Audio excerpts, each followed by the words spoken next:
की थी लोगों की हिदायत के लिए, और फिर कुरान जो हक और बातिल को अलग अलग कर देने वाला है नाजिल किया। जो लोग अल्लाह की आयतों का इनकार करते हैं उनको सख्त अजाब होगा, और अल्लाह जबरदस्त है, बदला लेने वाला है। अल्लाह ऐसा खबीर और बसीर है कि कोई चीज उससे पोशीदा नहीं, न जमीन में और न आसमान में।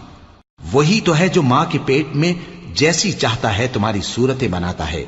उस गालिब हिकमत वाले के सिवा कोई इबादत के लायक नहीं। ए पैगंबर, वही तो है जिसने तुम पर यह किताब नाजिल की जिसकी बाज आयतें मुहकम हैं और वही असले किताब हैं, और बाज दूसरी मुतशाबे हैं। तो जिन लोगों के दिलों में कजी है वो मुतशाबिहात का इत्तिबा करते हैं ताकि फितना बर्पा करें,